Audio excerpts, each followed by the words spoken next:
really long No, I time? went last time. Oh, you were? Yeah, I was reading that, so maybe. Oh, okay, all right. I'm used to having you second things on the screen, so, you know, I know you're always actively listening. Welcome, everyone. Are we gonna go around and introduce ourselves? Yes, okay, so, and do we have people on the screen? We do. Okay. So let's start here. I'm Kathy Sheehan. Pat Barnes with New York State DOT. Sandy Misowitz, Capital District Transportation Committee. Steve P. representing Anthony Juzinski, Schenectady County Legislature. Rory Fluman, Schenectady County Manager. Mark Hammond, the Malta Town Supervisor. Tom Warner representing Saratoga County. Tom Tobin, Mayor of the Village of Colony. Josie McGraves representing City Codes. Patrick Jordan, Port of Albany. Mike Valentine, representing Todd Kuzniers, Saratoga County. Linda Vonderhead representing Mercer County Executive Stephen McLaughlin. Andrew Kreshik representing Mayor Patrick Madden, City of Troy.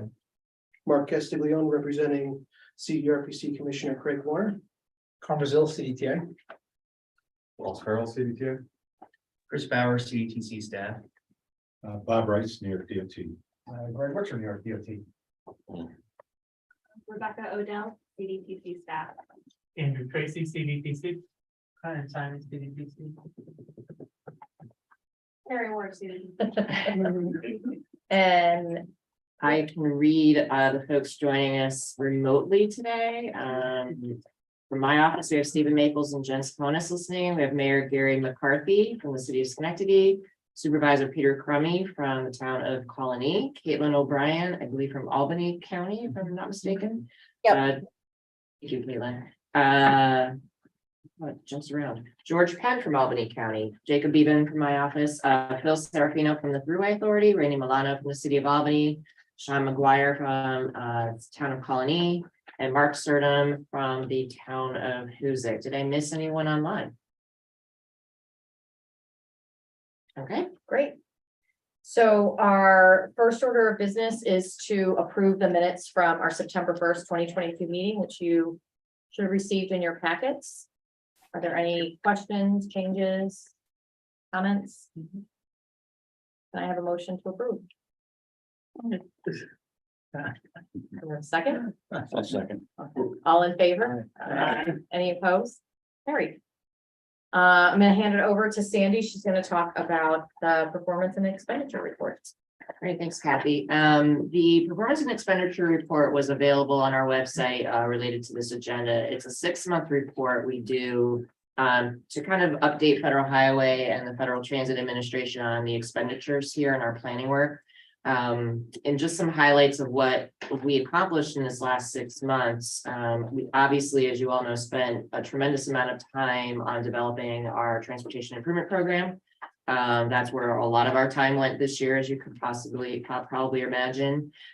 We are and did complete a data collection RFP, which we're going to report on today a little bit about the findings from that data collection effort. We just started a new data collection effort as well.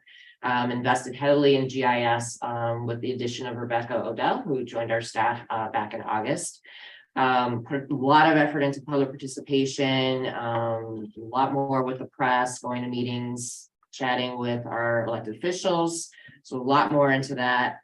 We have completed 3 of our linkage planning studies with, completed 1 linkage planning study with 3 nearly complete. So we'll only have 4 rolling over into the next year. We're about to wrap up our bus lane feasibility study in partnership with CDTA.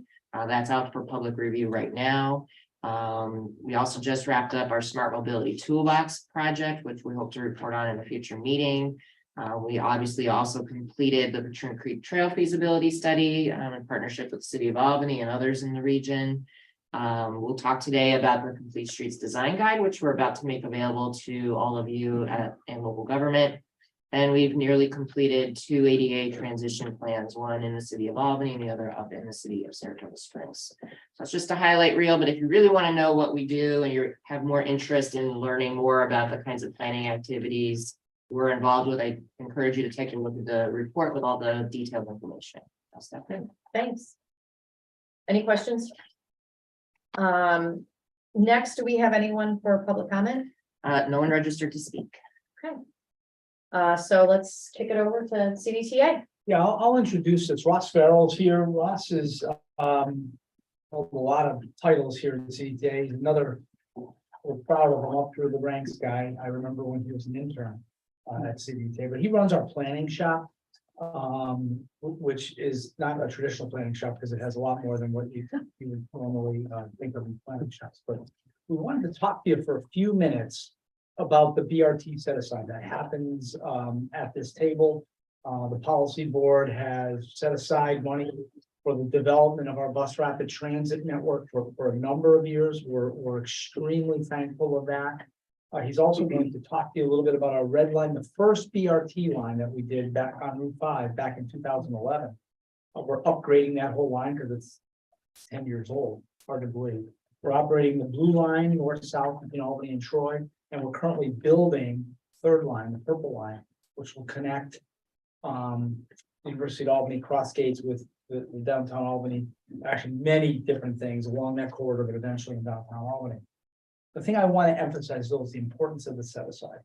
And Ross has several slides, we'll talk to you about what the set aside buys this region, not just CDTA. It really is meant to be a regional asset, and you're going to see where we install miles and miles of sidewalk. We install in consultation with the communities that these lines go through.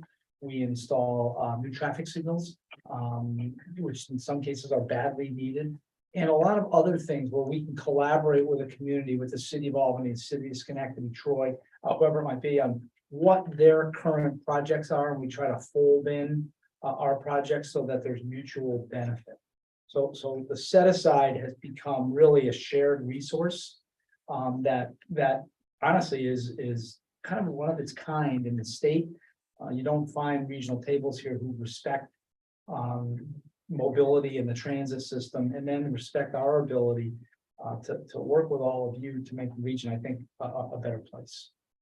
All right, thanks, Carm. And as Carm said, a lot of this comes from the set aside itself. So when we're talking about the red line upgrades, always know that even that's a specific problem or a specific project that came from the set aside. So if you look at the first slide, what that will do is break down to a certain degree of how much money, because of the set aside existing, CDTA was able to bring into the region.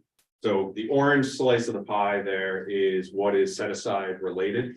The blue and even the gray together, roughly $133 million, is because of the fact that CDTA been able to do two things with the set aside money.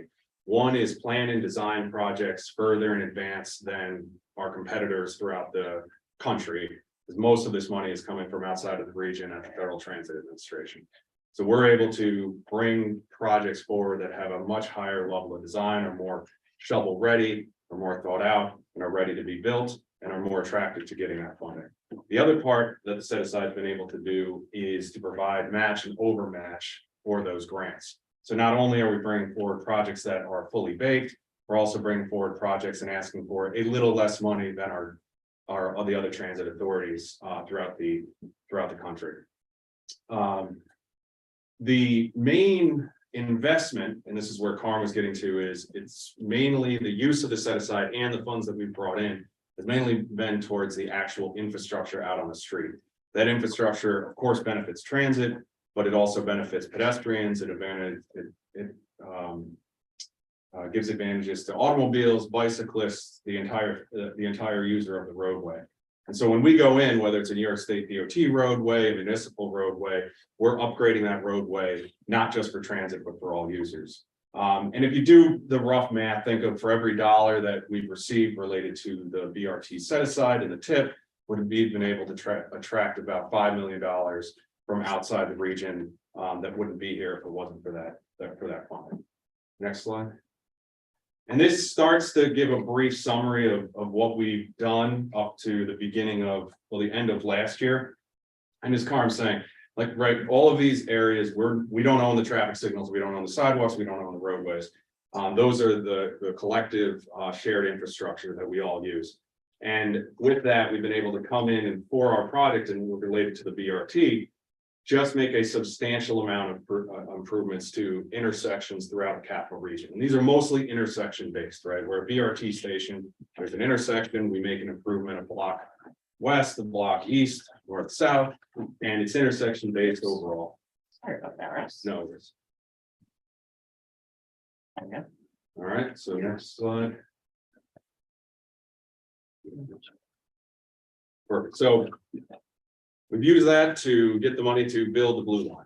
We've used the BRT set aside to get the money to build the purple line. The next step is to going back and upgrading the red line, which is now started in 2011. So by next year, it'll be over a dozen years old. That line, if you don't know it already, it runs from downtown Albany to downtown Schenectady. It's along the Arc Route 5, goes through four municipalities, 2 counties. It has transit signal priority as well as a number of queue jumpers. I'll bring up queue jumpers in a second, but just when you hear queue jumpers, think mini bus lane at an intersection. A lot of you have heard me say queue jumper, but just think of that. It's a small bus lane at an intersection. We have a number of those that have sped up the service. What also speeds up the service is transit signal priority. That's where our buses can actually communicate directly with the traffic signal to get a higher likelihood of a green light. And the ridership really tells the story. It's roughly one corridor, so it's one 17-mile corridor. It equates to roughly 20% of the system's ridership overall. It's also proven to be the most resilient. The red line had the least drop in ridership during the pandemic. And every day this number, the 96% gets outdated. So it's probably closer now to about 98% of what it was pre-pandemic. Very successful bus route that we want to continue to invest in to attract more ridership. Next slide. So the first thing we're doing is our facilities department is going out and basically giving the existing stations a facelift. So what that means is there's a lot of different amenities. Well, first is replacing what is outdated at each one of the current locations. It's 10 years old, over 10 years old, very outdated, and needs to be basically cleaned up. The other part is we've added a number of different new amenities to our stations on our purple line, will be on our purple line and are on our blue line that aren't on the red line. So those will be added as well. And that's what's currently happening, as well as putting in heated sidewalks. Right now, every red line BRT station down the line is getting the sidewalk pulled out and then replaced with heated sidewalks, which we have used on the blue line, and it's very successful, as you can imagine. Anytime there's a snowstorm, plow pushes snow onto in front of the shelter, it gets melted, and that allows for better access to and from the stations. Slide. So the next phase of the project, really the starting phase of the infrastructure end of the project, will go basically station by station from the Schenectady end all the way to the Albany end. First phase is the Gateway Mobility Hub, which I'll get into in a second. Next is a set of 4 or 5 stations on State Street at the outside of Schenectady, outside of downtown, then switching over to the city of Albany, and then possibly in the future improvements to the 3 stations in Colony and the village. Slide. So the Gateway Mobility Hub, this is going to be on the site of the existing, or what was the Trailways station in downtown Schenectady. It's the highest ridership stop in Schenectady County. It's the 9th highest ridership stop overall. Has a number of different bus routes, including our red line, plus intercity bus service from Trailways and Greyhound. It's expansion of the Gateway Plaza that's right next to it, so it's expansion of a park. But a really key part of this is the improvement to the surrounding roadways. We're going to make a substantial improvement to State Street and to South Church Street, making it easier for pedestrians to come to and from the station. We're going to bring together all of these different bus routes in all different directions, meaning that we're actually going to have more service at the site. So we're having 3 additional bus bays. And then with that, incorporating all of our new mobility services. Drive, which is our car share, Cycle, which is our BRT, additional EV charging station, and whatever new mobility options come up in the future. Slide. Sorry, next slide. So phase two is basically think of outer Schenectady, that's at the Beater Knot intersection to the city line. Looking at the 5 stations in that location. This is going to be an intersection roadway based reconstruction. So that's actually going in, redesigning the intersection, putting in new infrastructure that improves the pedestrian environment and the transit operations. As you can see here, a good example is a concept in the Steuben station, which will now have queue jumpers as well as a center median to allow easier pedestrian crossing of that roadway. Hey, Ross, before you go further, you explain queue jumpers in case people don't know what Sure. queue jumper is. So the best way to look at it is, and that's what I was saying before, is sort of mini bus lanes. So this is a queue jumper here where a bus will pull up, be able to pick up, drop off passengers. There may be a queue of cars coming back to this point, but the bus can bypass that queue, pick up and drop off passengers. And then the big piece of this is communicate with the traffic signal to get a green light before the rest of the traffic. So that means the bus can go in front of the traffic and move forward. They have ones now that if you go out to Wolf Road, there's one that exists there today. There are ones at New Carner, downtown Schenectady. There's about 6 or 7, well now we're at 7 or 8 throughout the capital region. Very successful and makes a huge improvement for transit, but doesn't require a full bus lane for an entire length of a corridor. So what you're going to really see in this project overall is more of a series of queue jumpers at each station or in between some of the stations, which will improve the timing for the buses and improve the overall passenger experience. Phase 3, which hasn't begun yet, this is basically in the city of Albany. So that would very similar type of scope that would occur. Obviously, the project partner there is the city of Albany, their planning and engineering departments. As we know, there's the plan for a Central Avenue road diet being Traffic calming. traffic calming. Everybody hates diets. That's a term. Yeah. The Central Avenue traffic calming project, and that all works together. This is the great part, right? The traffic calming would then lead to the ability for what we need, and that's where the 2 projects will overlap. But this is phase 3. Obviously, we need to move forward the piece in Schenectady. Then we're going to put out an RFP for phase 3 in the city of Albany. And there is a phase 4. I think I showed it before, but basically is in the village of Colony or the town of Colony. Again, we don't want to start saying things are definitely going to happen if they're that far in the future, but those are the last 3 stations in the village and in the town. The last part about the upgrades are the fleet itself. Currently, I think I just talked about before, very high ridership. High ridership is a great thing, but it comes with problems, and the biggest problem is capacity. At some points of the day, even now, because ridership is coming back, our buses are absolutely filled with people. We want to make sure there's as much space as possible. One, for the existing customers, but you need space on buses to attract new customers. So that would then lead to us in part of the Red Line project is adding articulated buses. We about a year ago only had 1 Red Line Artic. This project will give us 6 more. This is in conjunction with our overall plan to increase the amount of articulated buses throughout the system. And so we hope by 2024 to have, or no, not hope, we will by 2024 have 50 articulated buses. And that roughly accounts for about 15% of our fleet.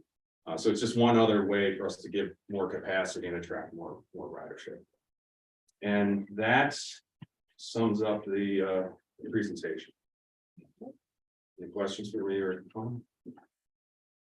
Hey, back to that mobility hub, that doesn't happen without Rory Fluman, Steve Feeney, Mayor McCarthy, and our friends at Metroplex. I mean, basically the property was acquired.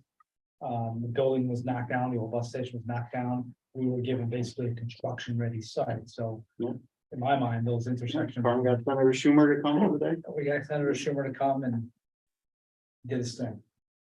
These are all competitive grants. DOT guys are asking me how we do on competitive grants. Oh, we do very well. The federal government is willing to invest in us because we bring money to the table. We bring the set aside, we bring that to the table, and then we have the staff expertise to deliver. So We don't do that though without you. We appreciate that. Michael, did you have a question? Yeah, for Sorry, Rob, Mike. on the, at the intersection, when you're talking about the queue jumpers.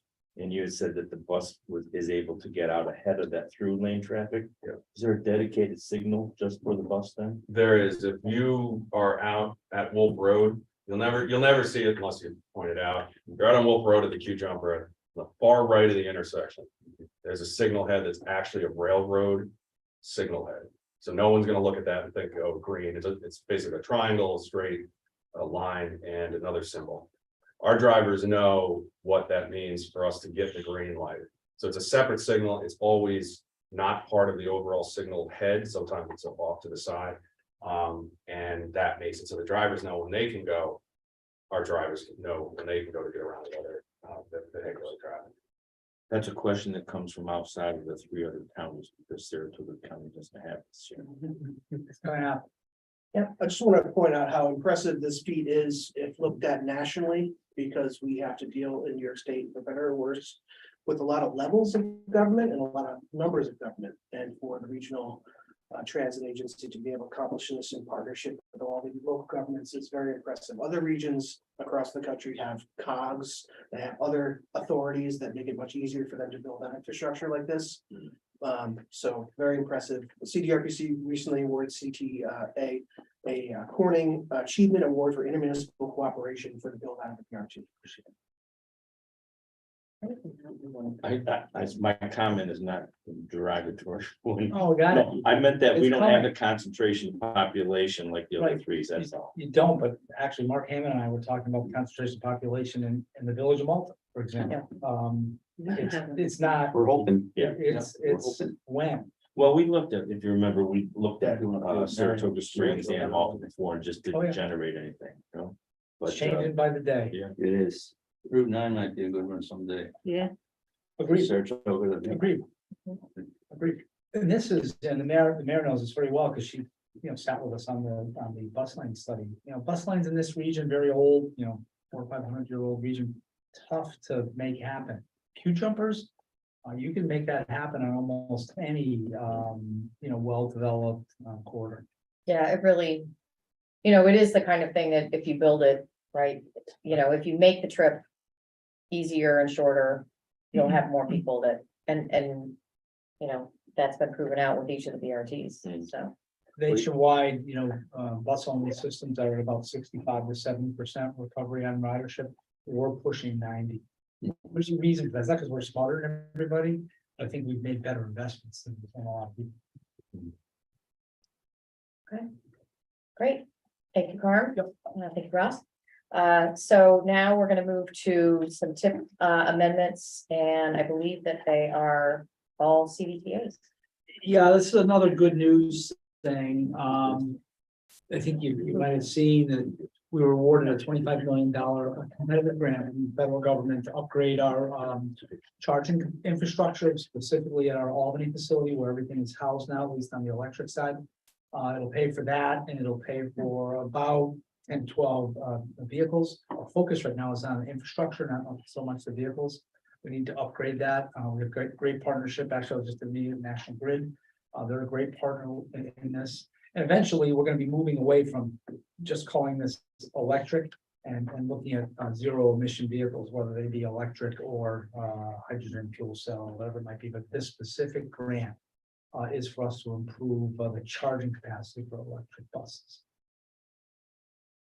Any questions? How long does it take for one of your buses to charge up? Too long. And that's part of the problem. It's 6 hours right now, give or take. And it requires human intervention. One of the things that will happen here is overhead charging, which is automated. Bus pulls in into a assigned slot. Pantograph lowers, charging happens, and we'll speed that up to about 3.5 hours. There's still a ways to go. Yes. So, your motion. Yeah, I need a motion. And a second? Second. All in favor? Aye. Any opposed? Great. Bridge, New York. New York. So, let me set this up for everyone, and I'm going to ask our friends at DOT to kind of give the overview of this first slide. So we set up for the folks listening remotely. Right, and take it away, DOT. We just really want to set a little context here before, which sort of got us to the point of here for the call for projects that we're going to talk about later on. As most of you probably know, the last couple rounds of the Bridge New York program have involved a statewide solicitation with statewide committees, sort of blind reviews, crossing county sort of areas with an eventual announcement of the selected candidates. And based on a lot of feedback, conversations with County Highway Association, the New York State Association of Towns, that it had come around that it may be better to do some of this with around the local decision-making process, as we do around this table, a more traditional project selection process. With the caveat that they like the geographical distribution as well, with under the Bridge New York, that each county was the recipient of something. So there was a statewide establishment of floor levels of funding for each county, and that was based both on the square footage of the deck area, as well as the amount of deficient deck area that was there, which put the number, and I think Sandy will show, we'll talk about those, how they come about.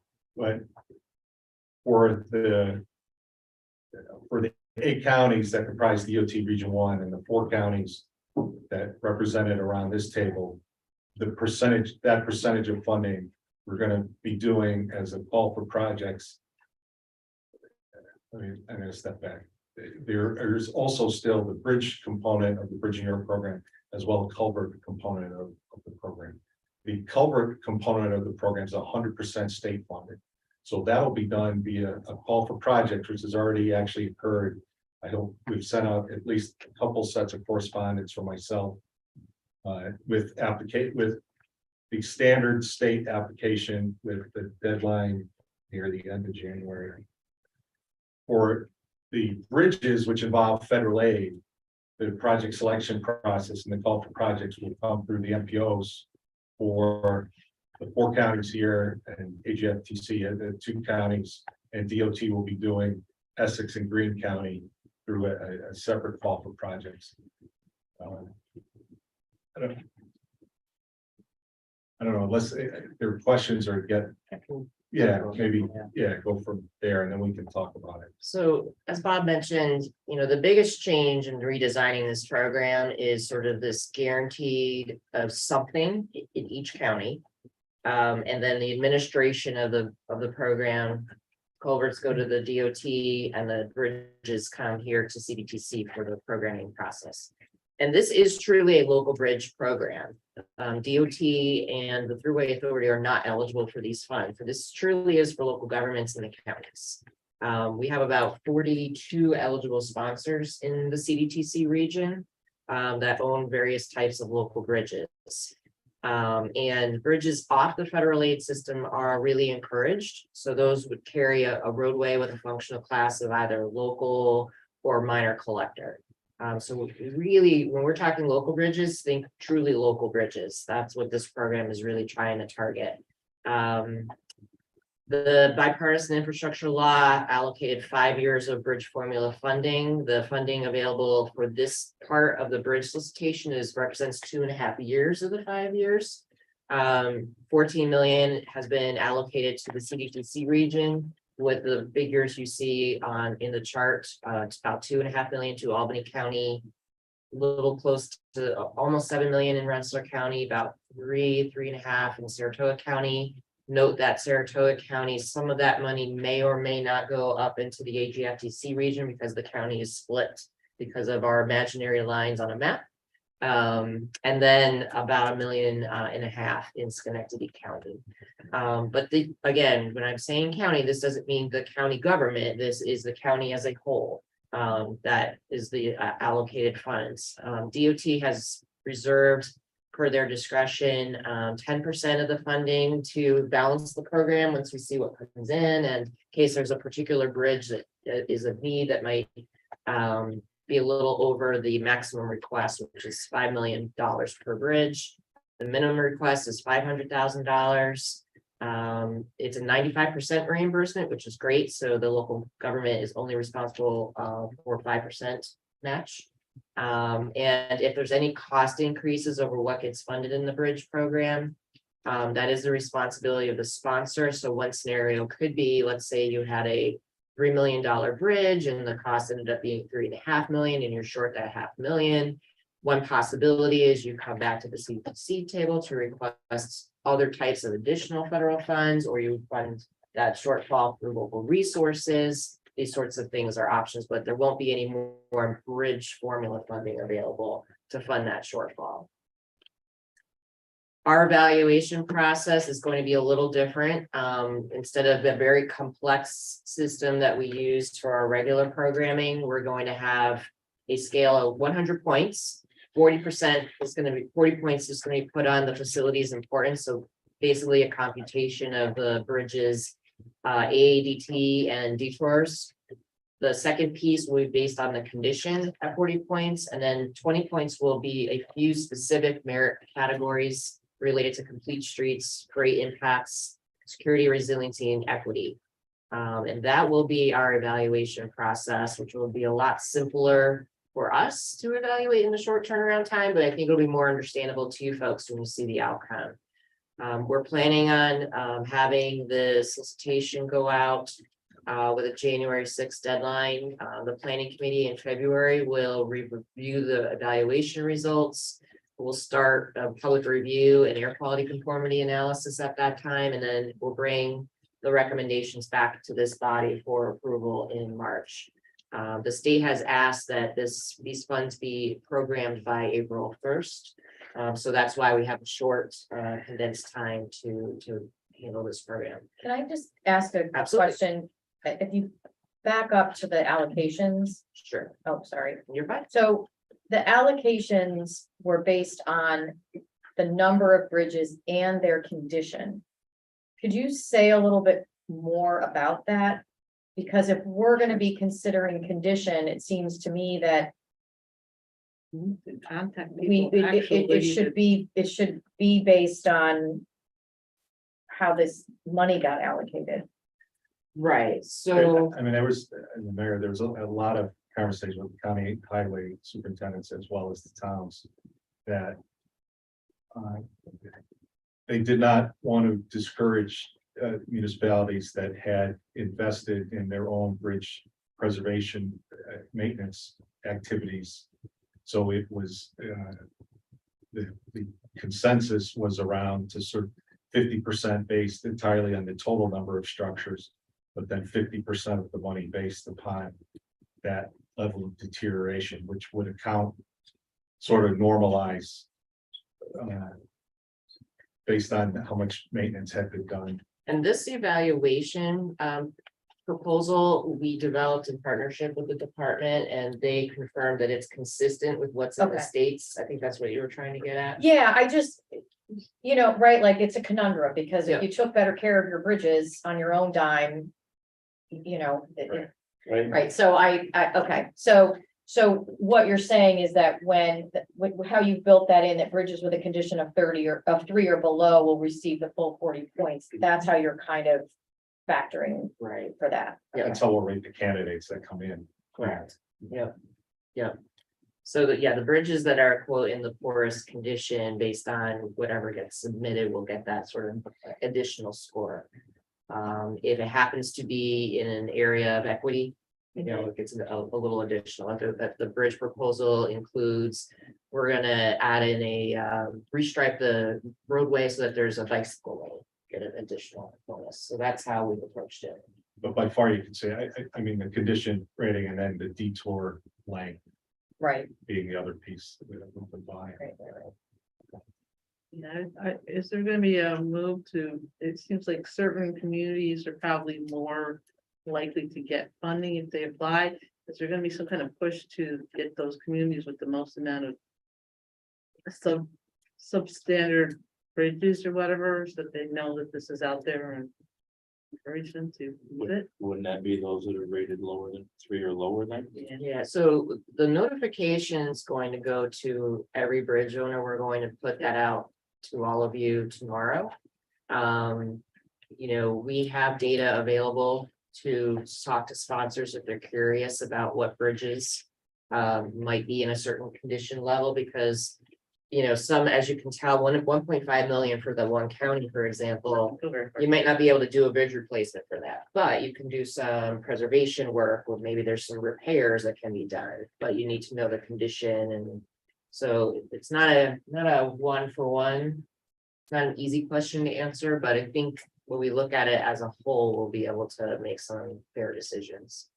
Listen, you said notification to the bridge owners. Is that gonna be on the CDTC website listing the bridges that are being notified? We're gonna send direct notification to all the lead electeds of those 42 sponsors. And then all of the information will be on our website minus the bridge data. If you are interested in seeing the bridge data, they can reach out to us or to the region. We just don't want to publish that publicly for a number of reasons. But we can certainly talk to the local governments about it. And Andrew, I mean, there should have been at least 2 emails that went out already to the entire CHIPS database, whatever municipal representatives were listed in there within the last couple of weeks, that we've sent that out twice, in addition with sort of the clarification of how the different counties were going to be handled, and which leading up to Sandy's golf projects. I think, I mean, quite honestly, this would have been easier if we had the ability to do this prior to the program update, because ultimately the bottom line is we're trying to mainstream this money to be just like our traditional program update process. And this is really supplemental money into that process. It just sort of has this label that was under a governor's initiative, but it's still the same colors of federal aid that we're usually dealing with. And a big distinction of, it's kind of nuance to the budget people, but when you do a statewide solicitation, that's what caps that money. So if they announce that project for a statewide solicitation, there's $100 million. That's why I always throw around this term cap, because it was done that way. The comptroller signed off on the 100 million. There's not another dollar to be had. Where this way, the call for projects and sort of weaving them into our traditional process. That's why the other, there's 2.7 that's allocated above this region wide is sort of to massage it when we see the number of candidates that we get. I mean, quite frankly, we didn't get a lot of bridge candidates in the call for projects. Correct. For the We only program had update. So, I mean, I don't know what we're gonna get today. candidates in our regular program update. So this is an opportunity for those of you who It's sort of a second chance. second chance. Only ask that to see the possibility or potential of intermunicipal cooperation, especially for material purchase.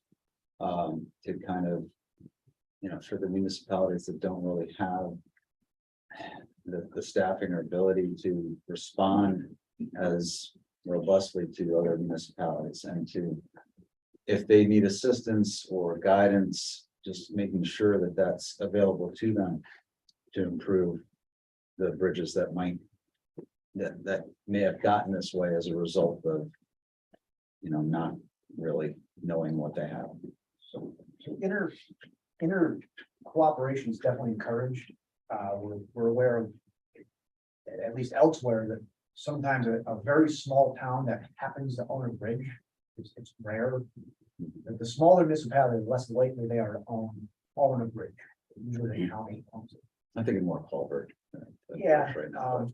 but the counties are, there are times when the counties are assisting those locals with the administration, the consulting, some hand holding, because they're unfamiliar. So that's definitely encouraged. Even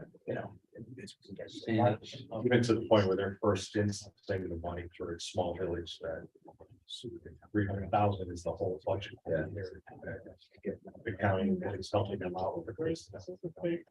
The separate letter that you send out to the bridge owner or to the local elected officials will include the bridges in their jurisdiction, that they ought to be having attention to as such serious structural issues. If that would be helpful to kind I mean, of, how do you get their attention if they, Yeah. they may not even know what What bridges they own. CDTC is.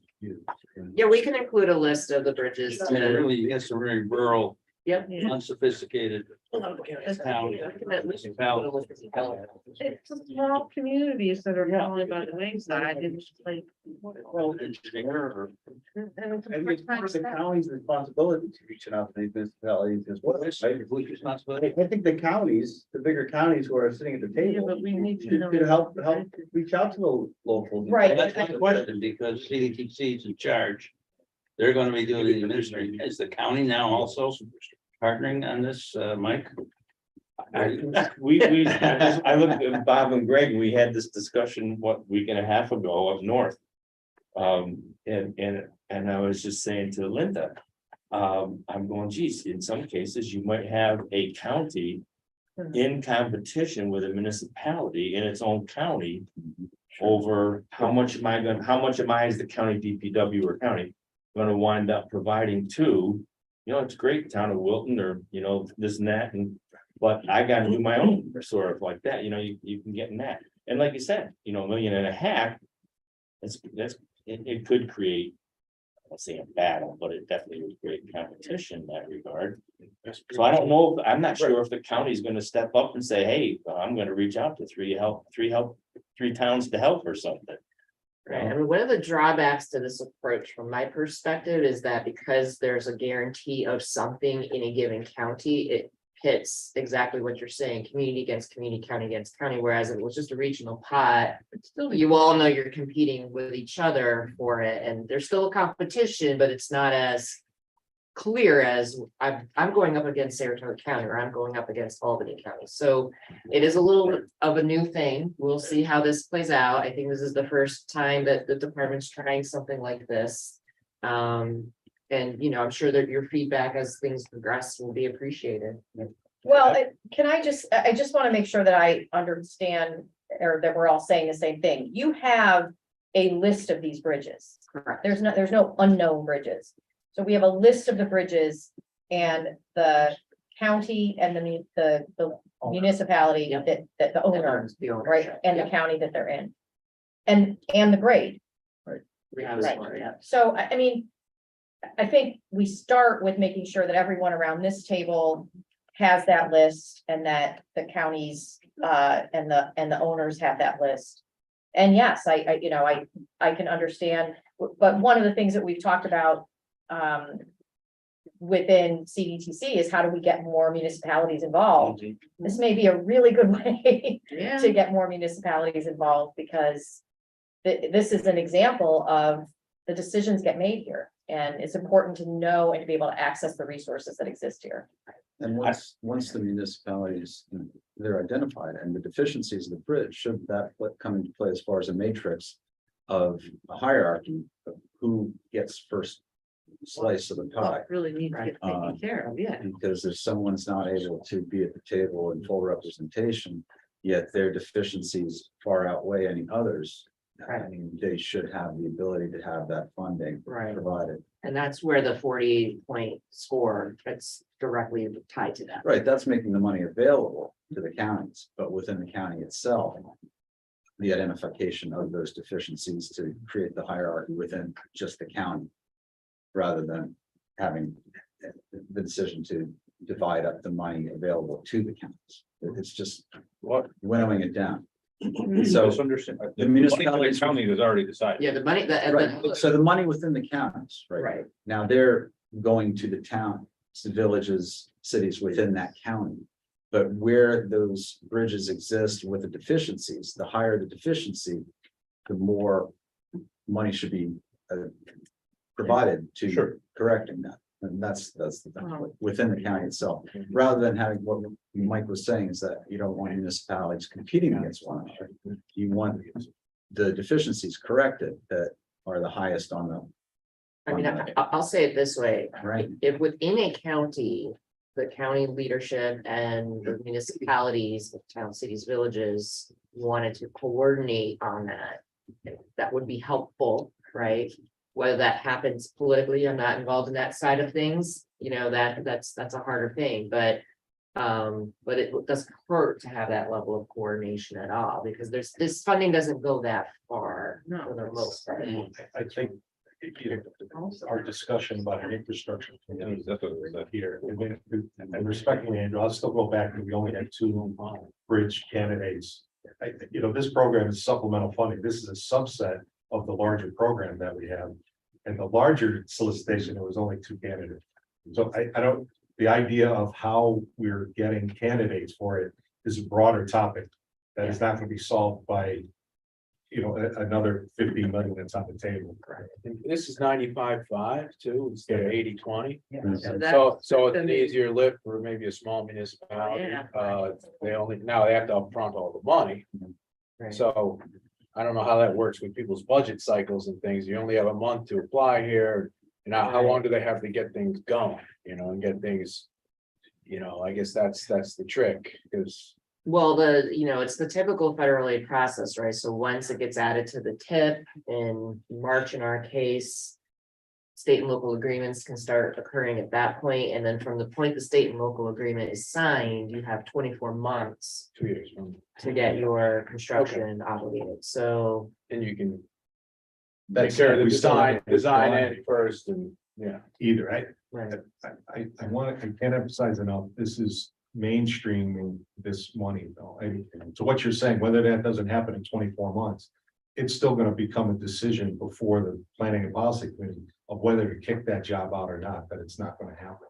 I mean, we are not having a selection committee, you know, internal to DOT for the NPO areas.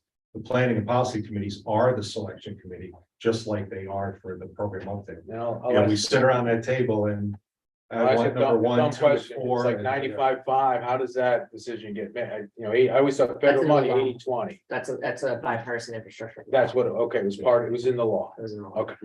But I will also piggyback on what Bob was just saying. We didn't get any bridges funded through the Bridge New York program in the prior round in this region. So not only did we not have a role in the decision-making process, we didn't get any awards. So now we have 2 things going. We know we're gonna get some money out of this program. That's great. And you're gonna have a role in deciding where that money goes. So those 2 things are a huge improvement over where we were for the prior round.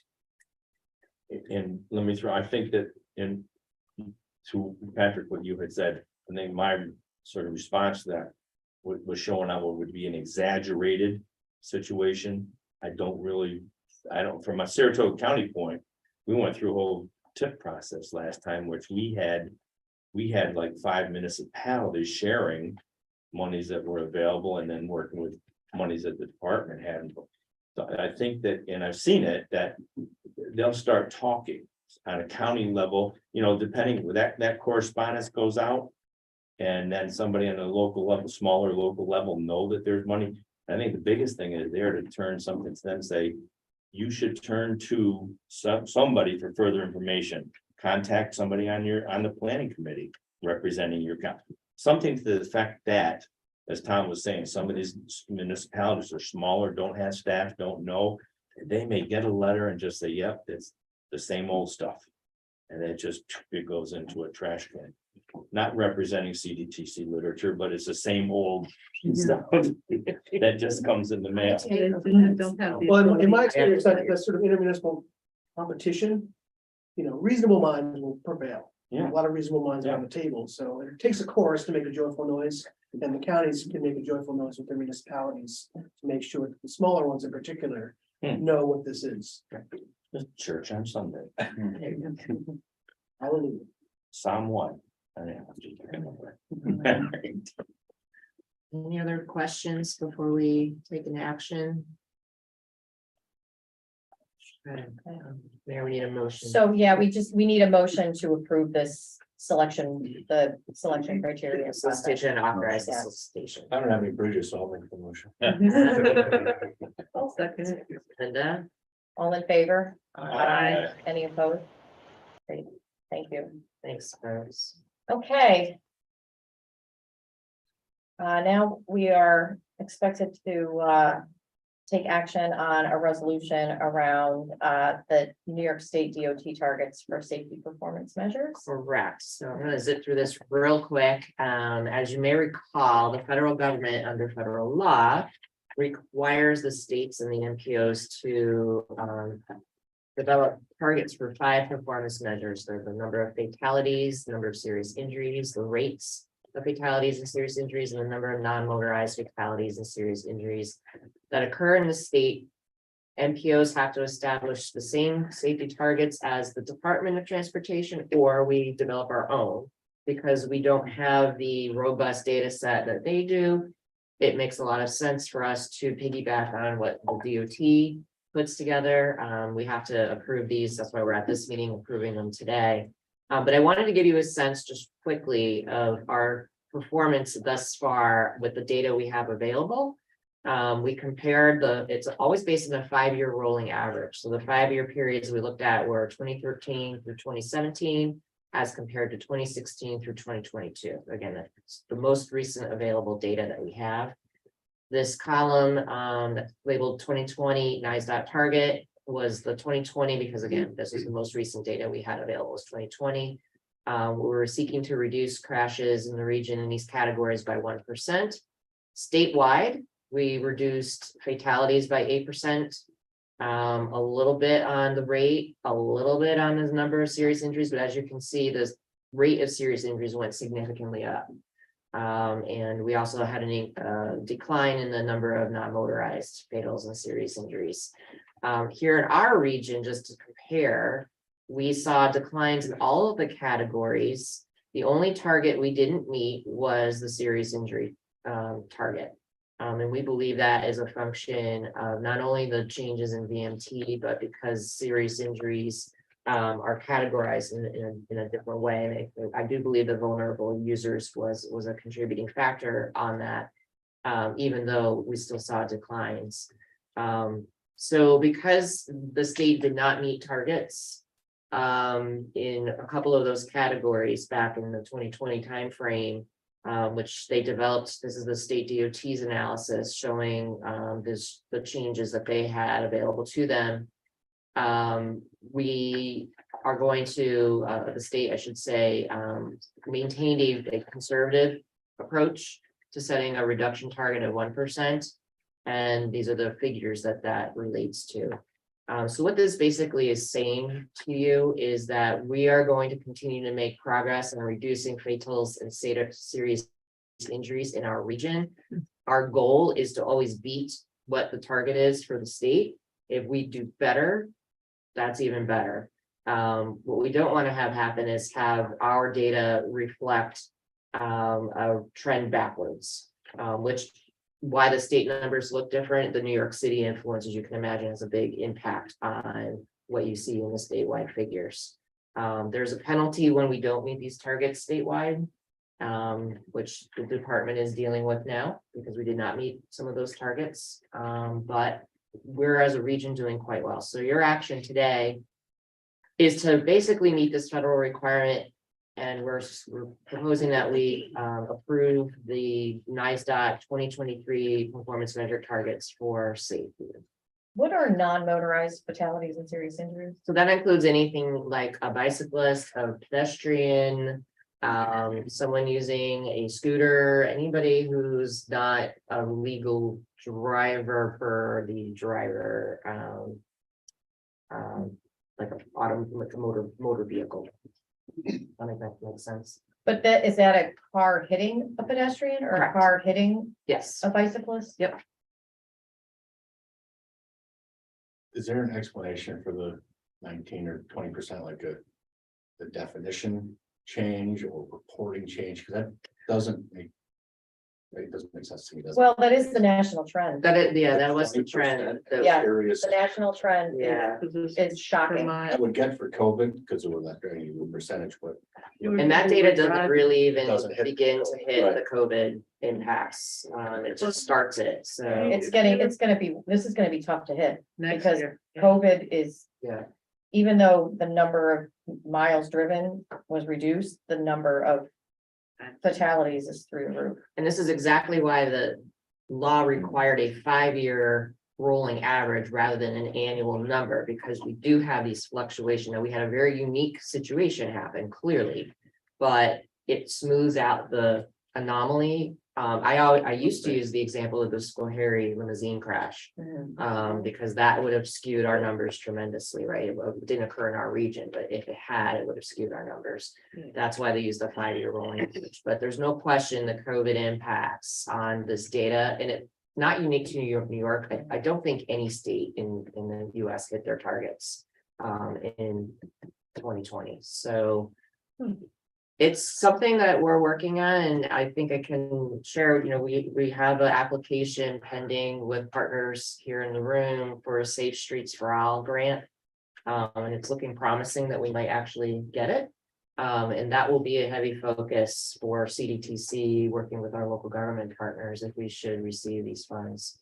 It could amount to an almost over $1 million award for the region, which would be a significant investment in safety. Any other questions? Okay.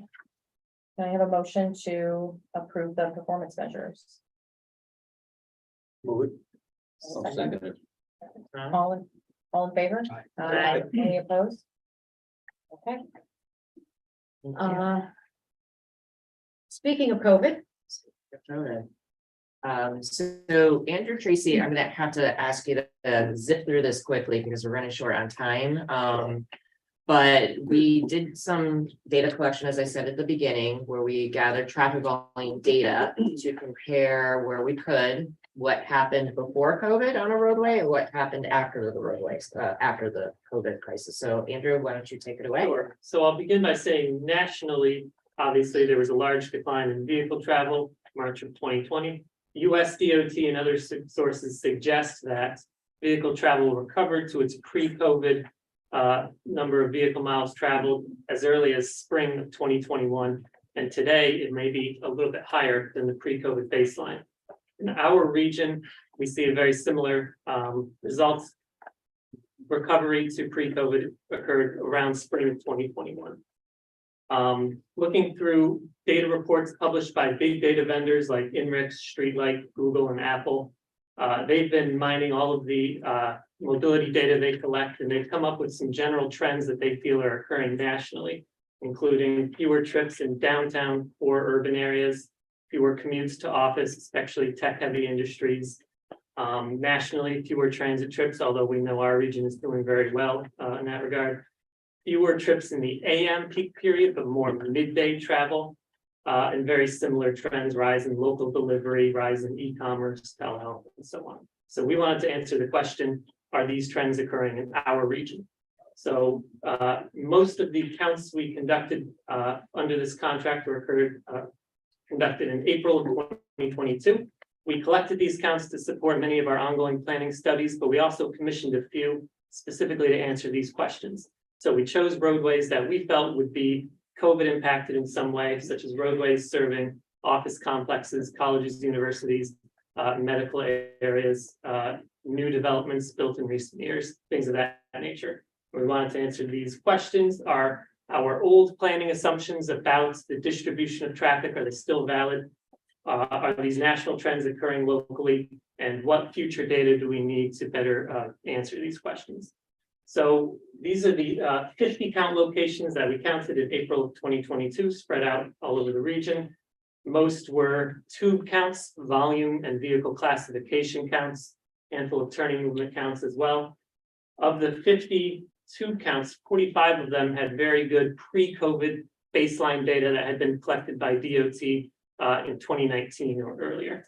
So we crunched the numbers, did a lot of data analysis, and these are the general trends we noticed for our region. On the roadways we counted serving office complexes, we saw a daily traffic volume decline of about 40%. So this may be attributable to work from home policies for certain types of offices still remaining. Near colleges and universities, we saw a smaller decline of about 12%. We saw a peak hour decline in the traditional afternoon rush hour of about 17%. So this may be attributable to colleges and universities still hosting many of their courses online. Locations on our freight priority network saw a reduction of about 10%. However, these same locations showed a roughly 30% increase in the number of trucks. So this may be attributable to a rise in e-commerce and greater local delivery and more freight activity in general. Throughout our region, we saw peak hour, the traditional peak hours, the 5 to 6 p.m.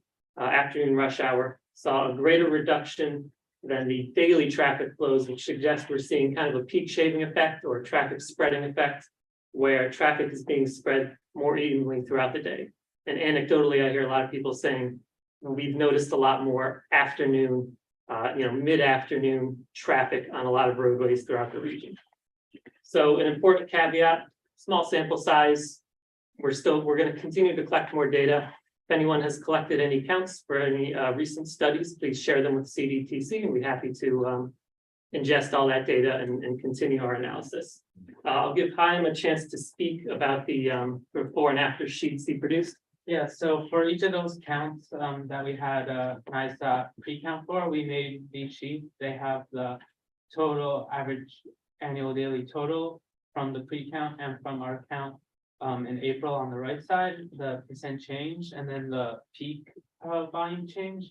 So that might, in this example, it was the same, it was between 4 p.m. and 5 p.m. But for some of the locations we looked at, the peak hour change and percent change, and in the bottom is just the hourly chart of volume totals. So that gives you a chance to see how vehicle volumes change throughout the day. For this one, it was pretty evenly reduced, but in some of them, there's different patterns to how volume changed.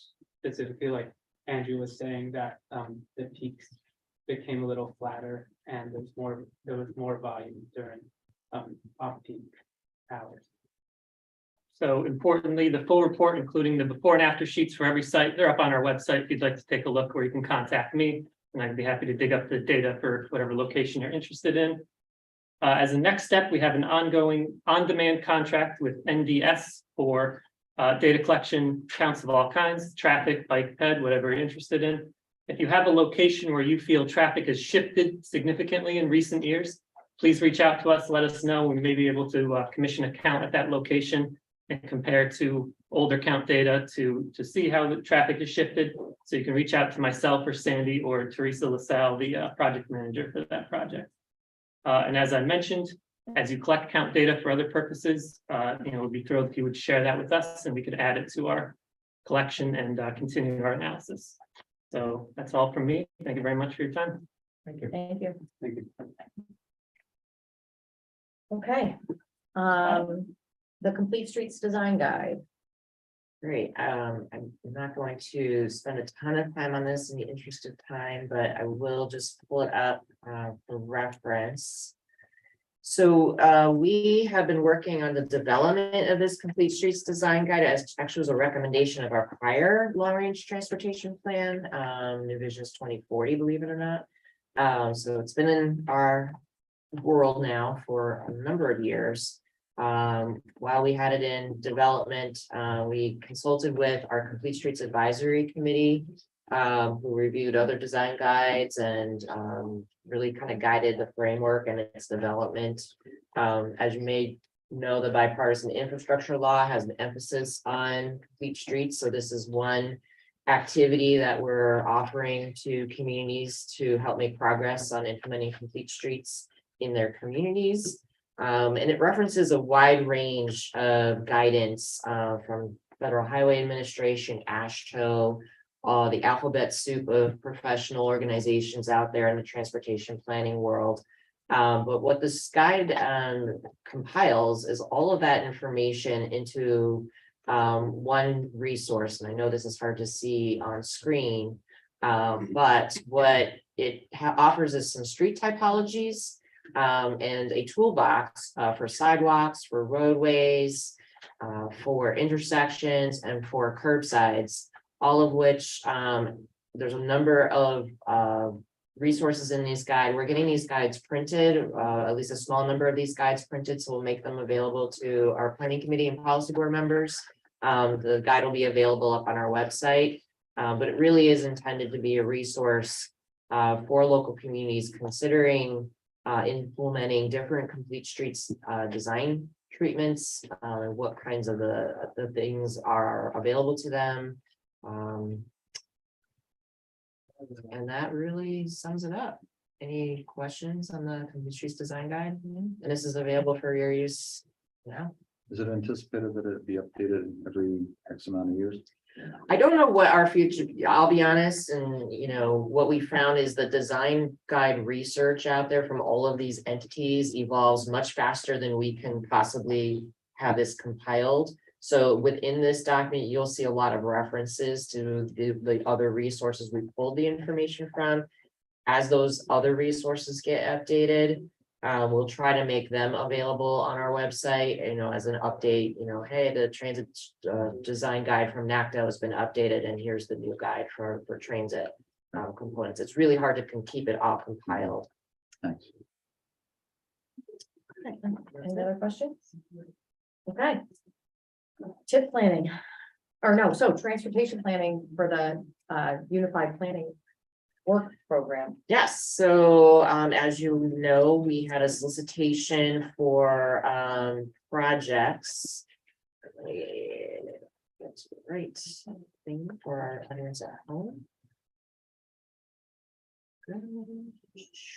We had a call for projects.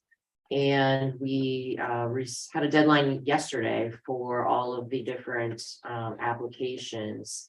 And we received 18 applications for funding, representing the federal request of almost $1.25 million of federal planning funds. So I just shared with you the list of lead applicants, the different project types, and their federal funds requested. We're going to go through a staff evaluation process as part of our work plan update, and we'll be bringing recommendations to the planning committee in January, and then ultimately to the policy board in March as we build our unified planning work program. But what this tells me is that this is the most requests for this funding we've ever had. I think the message that Carm alluded to earlier, which is doing the planning work, allows you to set yourself up to access other grants and resources. I think the message is getting out there more and more, and the bipartisan infrastructure law certainly supports that. So I think this is a reflection of that acknowledgement at all levels of government. We do have some candidates from small communities that we haven't worked with before, like the village of Castleton on Hudson, even the town of Milton. It's been a long time since we've worked with them. We have our usual partners that are here in the room, but we've gotten a broader mix, I think, of applicants for funding this time around. So we'll be back to share with you our findings and results in the coming weeks. What's your budget? Well, we estimated about $1 million. Some of that $1 million will have to come, be assigned to existing projects that haven't been completed yet. So we're still fleshing that out, but that was our target. It was about $1 million. It's a lot of work. That's Okay. it. So status of planning activities, did you have anything to add, Sandy? Just real quick, we have our long range plan update, which will begin later this year. Well, really right now, to be honest with you. We're starting with a new approach. You've always heard us refer to our long range plan as new visions, and we've been talking about new visions for 30 years. So we're going to rebrand the whole document. We're going to not use subject matter task forces like we have in the past. We're not going to develop white papers for every subject. We're going to move towards more of a graphic heavy story map, infographics, sort of informational document that's more user friendly and less wordy. So that way it'll be more understandable to the public. We'll have public participation throughout the process. We'll certainly be integrating our current federal planning priorities, and we're utilizing new data sources that we're gaining access to, like replica data, which is a compilation of cell phone data that we can use to verify and model certain scenarios in the region. So In the next year, we're gonna be developing a regional trends report, our public outreach plan, updating our congestion management process, and updating our coordinated transit human service plan to sort of serve as foundational documents for the beginning of the build of our long-range plan. And then in the year 2024, we'll really be working with you folks, the public, on developing these growth and development scenarios and building the policy document in the draft plan. And then 2025 will be more of the formal, we have the draft plan, we'll go to the public with review of the draft plan and an adoption by September of 2025. That will meet our federal requirement, but we expect this to be an ongoing process over the next 3 years. We'll be using the policy board and our planning committee as key sounding boards, and we'll be following up with more in the future at future meetings. Great. CDRPC. Thanks, Mayor. The final 2020 census data is still not out yet. But once it is, hopefully it'll be out sometime in calendar year 2023. We will proceed with our population projections for every census tract and district. Our programs in partnership with NYSERDA and DEC, Clean Energy Communities and Climate Smart Communities, are still proceeding apace. And I encourage your communities to reach out to our team for technical assistance for those programs. In addition, we're looking for volunteers for us to conduct a source water protection plan in Saratoga County and Schenectady County. We've wrapped up source water protection plans for the Tomahannock Reservoir and the Waterville Reservoir. And now we're looking for more guinea pigs for our source water protection planning efforts. So if you have any ideas or volunteers, please feel free to reach out. Any questions? Carr? Let Ross's presentation be our report. Great. Pat? Real quick, I think there's some interest. We had a letting for a project in Schenectady County for the overheight detection for the Glen Ridge Road Bridge. And so the little bid came in at just about 1.4 million, which was under our engineer's estimate. And that should be being constructed in 2023. So hopefully we won't be in the newspaper so much. And then on the planning note, statewide, Brian Kelly, who was a regional director from Hornell, took over the statewide planning title when Dave Reddick retired. He is going back to his regional directorship in Hornell. I think the travel was a little much for him. So, and we had a very successful public meeting for the 378 study. When was that? 2 weeks ago? Yeah, 16. Yeah, we had about 60 people representing public officials, residents, and everything in between. It was a very, very good meeting. So more to come on that. That's all I have. I'm curious, do you have any update on the Livingston Avenue Bridge? Livingston Avenue Bridge. It's I mean, you had the hearings. And I just, yeah. we had the hearings, and did we get the official FRA sign off on that yet? The application was due yesterday. For the funding. Right, yeah, so we put in one grant application to get the money for the railroad funding, but I'm not sure if the FRA is actually signed off on that. Okay, So they were hoping to have a sign off on that in October, but we still haven't seen anything. thank you. All right. STIP is still not. All DOT comments were sent back and we're anticipating at any time. Sent back a week ago and they have 30 days. We're hoping it'll be sooner. So it'll be mid-December.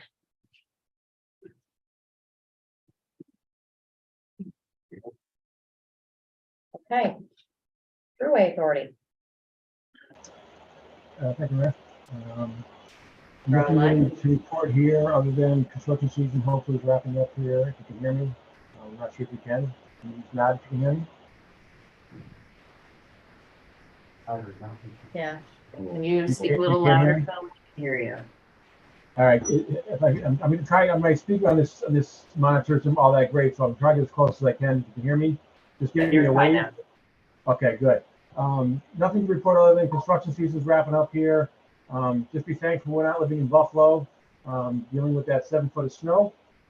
As I'm sure you're all aware, if you read the newspaper or watch the news, there's a toll increase being proposed for 2020, 2024 and 2027.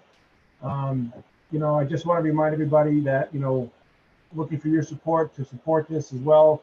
I know everybody hates increases across the board, but the Thruway is a user-fee supported roadway that receives no federal, state, or local tax dollars. And this is our first increase, would be our first proposed increase since 2010. And as you all know around that table, the cost of resources have skyrocketed for everything from asphalt to even just employees. It's something that it's long overdue for us, and it's something we need to hopefully attain. So other than that, everybody have a safe and happy holiday season, and we'll see you all next year. Thank you, Phil. Thanks, Phil.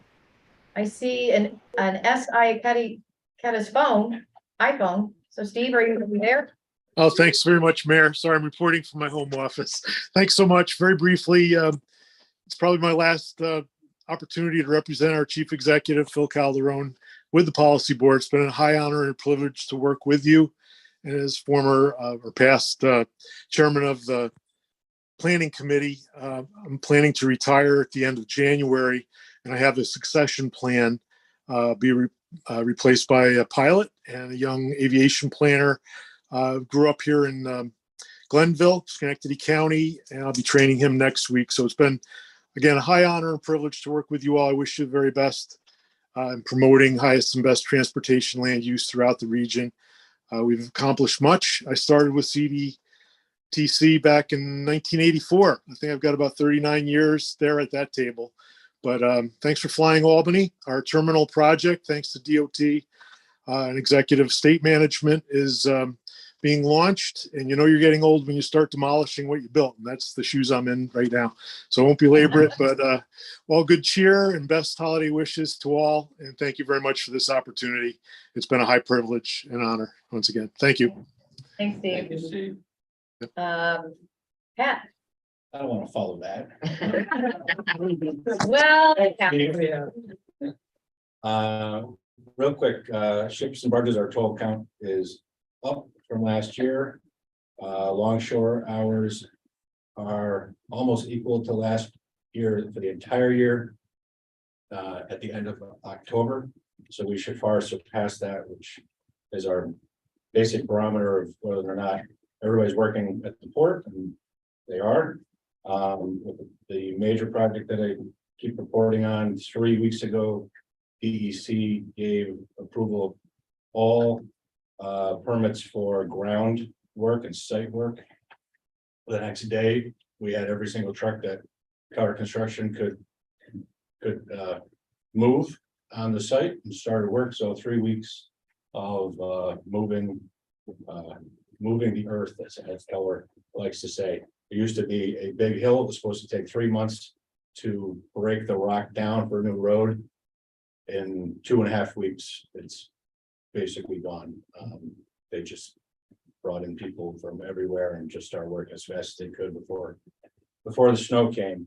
So we are in a good spot right now. We continue to work on our in-water permits. There's one more to go.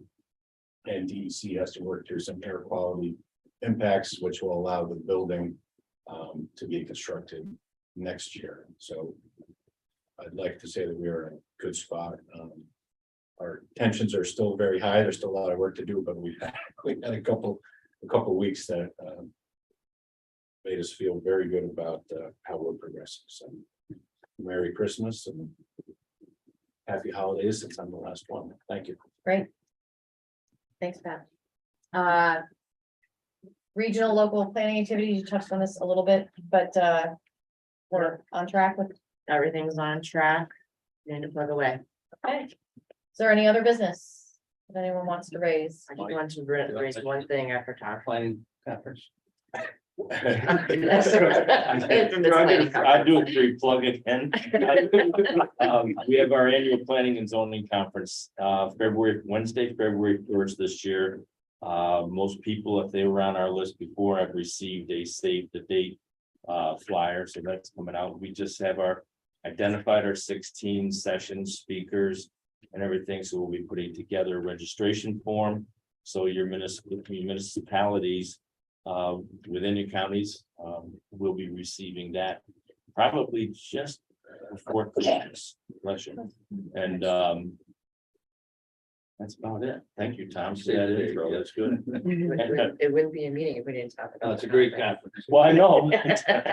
Sandy, getting over 500, Yeah, we get about 550 attend. We had 585 registered one year. We get about 7% no shows, and we sit there struggling for room and anticipation that we're not gonna be able to sit them all. You know, so if you ever do go, and we've only got 52 tables, so if all of a sudden we go from, 8 seats there, you're gonna have to get in with 10, and hopefully you're not sitting left-handed person into a right-handed person or something. Thanks. Chris, did you have other? Yeah, I was just gonna point out, at our last, policy, planning committee meeting, Randy and I brought up something that for the DOT about just, project supply chain and some of the issues that we're having, and I'd be remiss if I just didn't, a lot of similar people at these meetings, but, I had another meeting today about a federal aid project, for Brandywine Avenue, with the contractor, and with still seeing who is the primary, signal pole manufacturer and installer, and the news isn't getting better, it's staying the same right now. So, a lot of these projects on the tip, we're gonna push, we're gonna design, but I have 3-year-old projects that do not have signals up yet. Curbing is still a long lead time, and we're all competing for the same materials. So even though I'm going to be ordering new signal poles for a job, we'll be lucky to have them up next year. And we're lucky to have some of the things, so we're all being forced to work backwards on projects and think about ways that we can kind of have the new normal right now until it comes in, and how we're going to design these things. And everybody's getting used to it a little bit, but it is an added challenge because it's very difficult to close out projects. I have multiple projects that are 3 years old that we're not closing out because of various components that are missing. So that's something that we talked about at the last meeting. Thanks. I feel your pain. And then one final thing from CDTC. So we've kind of been hinting at potentially renaming this organization. The confusion with who we are, what CDTC is versus the acronym CDTA versus CDTC is kind of been a longstanding challenge.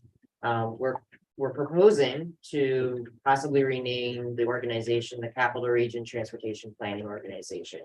I think that more clearly identifies who we are and what we do. CRPO.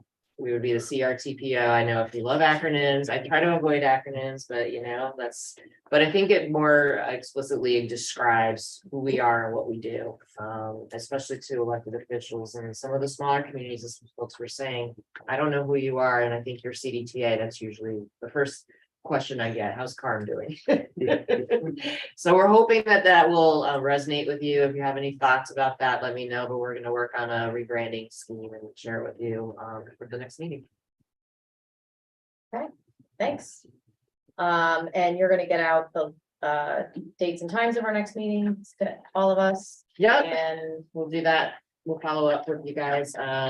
December 13th is the Active Transportation Planning Committee. December 15th is the Regional Operations and Safety Committee.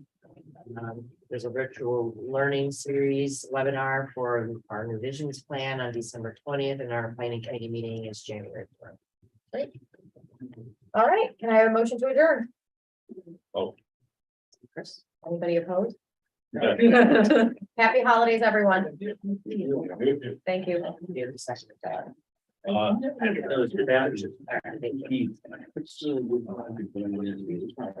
man, they know that you